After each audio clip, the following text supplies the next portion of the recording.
Welcome to Shri Tara School of Wellbeing episode 22। पिछले episode में हमने बात की कि दोनों ही तो एक दूसरे को अंडरस्टैंड करना चाहते हैं, लेकिन इसमें गड़बड़ी है।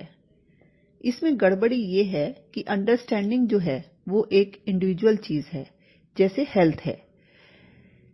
हेल्थ का संबंध एक इंडिविजुअल से है। तुम्हें अपनी हेल्थ को समझना होता है, बनाए रखना होता है, दूसरे को अपनी हेल्थ को। वैसे ही अंडरस्टैंडिंग भी माइंड की इंडिविजुअलिटी है, निजता है, ये अपनी अपनी। तुम्हारी समझ तुम्हारी निजता है। जैसे अभी तुम ये सुन रहे हो तो ये तुम्हारा निजी प्रयास या एफर्ट है। इसका फायदा नुकसान तुम्हारा है, इससे किसी भी दूसरे का संबंध नहीं है। तो हमारी अंडरस्टैंडिंग जैसी कोई चीज नहीं है। अंडरस्टैंडिंग का मतलब है समझना, और तुम चीजों को जैसा समझते हो वैसा ही तुम ही समझते हो और कोई नहीं समझता। तो जिसने भी हमारी अंडरस्टैंडिंग कहने की कोशिश की, यानी कि सोचा कि मेरी अंडरस्टैंडिंग किसी के साथ हो जाए, उसने एक इम्पॉसिबल चॉइस कर ली। ये ऐसे है कि तुम जिम में वेट्स उठाओ और बॉडी किसी और की भी साथ साथ बन जाए, या तुम गाना सीखो और किसी गाने को मेमोराइज करो और याद तुम्हारे बॉयफ्रेंड या गर्लफ्रेंड को भी हो जाए, फिर तुम दोनों उसे साथ साथ गाओ। तो अंडरस्टैंडिंग के बारे में ये मिसअंडरस्टैंडिंग है कि दो लोगों की कोई जॉइंट अंडरस्टैंडिंग हो सकती है। ठीक है, बहुत सारे मामलों में तुम्हारे टेस्ट, लाइकिंग्स, डिसलाइकिंग्स किसी से मिल भी जाती हैं कुछ दूर तक। जैसे तुम्हें भी फिल्म देखने का शौक है और तुम्हारे दोस्त को भी फिल्म देखने का शौक है, तो ये कोई अंडरस्टैंडिंग नहीं है, ये कोइंसिडेंट है। जो तुम चॉइस करते हो उनमें से तुम्हारी कुछ चॉइसेस किसी के साथ मेल खाती हैं, कुछ किसी और के साथ, और वो भी बियॉन्ड अ पॉइंट जाकर डिफर कर जाती हैं। जैसे तुम महीने में 6 पिक्चरें देखना चाहते हो, तो तुम कहते तो यही हो कि मुझे बहुत शौक है मूवी देखने का, और तुम्हारा दोस्त भी कहता है कि मुझे बहुत शौक है, पर उसके बहुत का मतलब उसके लिए 3-4 पिक्चर्स हो सकता है, या वो साल में 12 पिक्चर्स को बहुत कह सकता है। और फिर हो सकता है कुछ वक्त के बाद तुम्हारी या उसकी या दोनों की मूवीज देखने की सैचुरेशन आ जाए। जैसा कि मैंने पहले भी कहा है कि जीवन कोई ठहरी हुई चीज नहीं है, जीवन तो गतिमान है। यहाँ चीजें, घटनाएं हर पल बदलती रहती हैं, ऑब्जर्वेशंस भी बदलती हैं और धारणाएं भी बदलती हैं, फैसले भी बदलते हैं। तो ये तुम्हारे कुछ कुछ शौक मिल जाना या लाइकिंग डिसलाइकिंग्स मिल जाना या टेस्ट मैच करना कोई अंडरस्टैंडिंग का मामला नहीं है।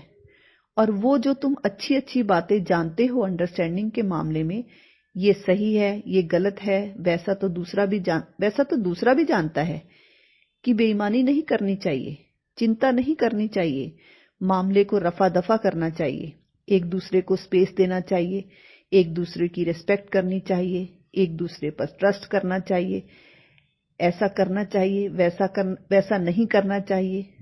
तो अब जब ये सब तो सभी जानते ही हैं, तो फिर अब बाकी क्या रह गया जानने को? रह ये गया कि क्या तुम अपने आप को भी अंडरस्टैंड करते हो? तुम्हारी खुद से अंडरस्टैंडिंग है? क्या तुम अपने मन के स्वभाव को जानते हो? क्या तुम्हारा मन इस मामले में स्पष्ट है कि तुम्हें कैसा जीवन जीना चाहिए? और अगर स्पष्ट है तो क्या वही जीवन जी पा रहे हो? अगर तुम्हें पहले से ही पता है कि कैसे जीवन जीना है और तुम वैसा जीवन जी भी रहे हो, तभी तो तुम कह सकते हो कि तुम अपने आप को अंडरस्टैंड करते हो, यानी you understand your life, you understand your mind. ये तो मन की आखिरी स्थिति है। अगर ऐसा है तो कुछ जानने की जरूरत नहीं है, कुछ भी करने की जरूरत नहीं है, पर ऐसा है नहीं, तभी तुम आगे सुनना चाहते हो और सुन रहे हो। और अगर तुम शादी करने के लिए तैयार हो, और अगर तुम्हारा बॉयफ्रेंड या गर्लफ्रेंड है, या तुम्हारे पेरेंट्स तुम्हारे लिए रिश्ता ढूंढ रहे हैं, तो तुम्हें कभी तो लगता होगा कि ये तो सही नहीं है। कभी लगता है कि जैसा भी है यही सही है। कभी कोई ख्याल ओवर पावर कर जाता है, तो कभी कोई और ख्याल। इसके लिए डिसीजन तुम्हारे लिए कोई और नहीं लेगा, डिसीजन तो तुम्हें ही लेना होगा। और डिसीजन लेने से पहले तुम्हें जरूरत है समझ और स्पष्टता की। और जैसा कि मैंने पहले ही तुम्हें कहा कि ये तुम्हारी जिंदगी का बहुत बड़ा डिसीजन है, इससे तुम्हारे आगे आने वाली पूरी जिंदगी पर असर पड़ेगा।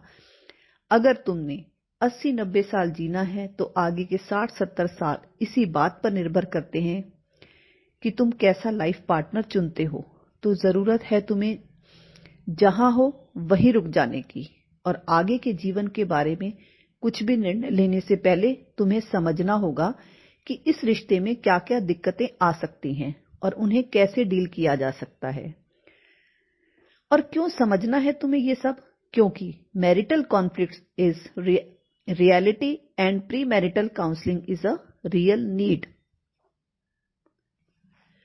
अगर तुम किसी के साथ रिलेशनशिप में हो तो ना जाने कितनी बार तुमने सोचा है कि नहीं, इसके साथ मेरी नहीं निभेगी, और फिर ये सोचकर डर जाते हो कि इसके बिना भी तो मुश्किल है, क्या पता कोई और कैसा हो। फिर से किसी और के साथ रिलेशनशिप में जाना भी तुम्हें डरा देता है। पर जब भी तुम्हारी लड़ाई होती है तो तुम्हें बुरा लगता ही है, चाहे तुम्हें लगे कि गलती मेरी अपनी थी या गलती सामने वाले की। बुरा लगना एक फैक्ट है और फिर बुरा दोनों को ही लगता है। और मैं कहती हूं कि इसे इग्नोर मत करो, इसे ऐसे ही मत जाने दो। ये जो तुम्हारे मन की बैड फीलिंग है वो तुम्हारे मन की रियलिटी है, इसे रफा दफा मत करो। ऑन द कॉन्ट्ररी, तुम्हें जहां जो बुरा लगे उस पर फोकस रखो। अपने ही मन के बुरे लगने को या अच्छा नहीं लगने को रोकना सप्रेशन है, ये नासमझी है, क्योंकि ये तुम्हारी सेंसिटिविटी है। ये बुरा लगना ही तुम्हारे मन को, जीवन को समझने का तरीका है। मन तुम्हें सिग्नल दे रहा है, मन तुम्हें सिग्नल देता है कि यहां तुम्हें रुकने की जरूरत है, कुछ सोच विचार या कुछ कहीं से पूछने की जरूरत है। यही बुरा लगना ही तो तुम्हारा कुछ नया, कुछ अलग, कुछ ऐसा जो पहले नहीं किया को सीखने का मूल आधार है।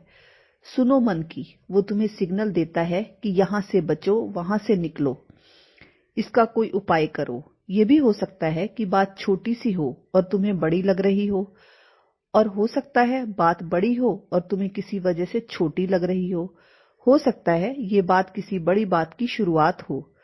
तो तुम्हें आउट ऑफ द बॉक्स जाकर सोचना होगा, किसी एक्सपर्ट की मदद लेनी होगी, और इसके लिए तुम हमें अप्रोच कर सकते हो। हमारी एक टीम है एक्सपर्ट्स की जो तुम्हें गाइड कर सकती है।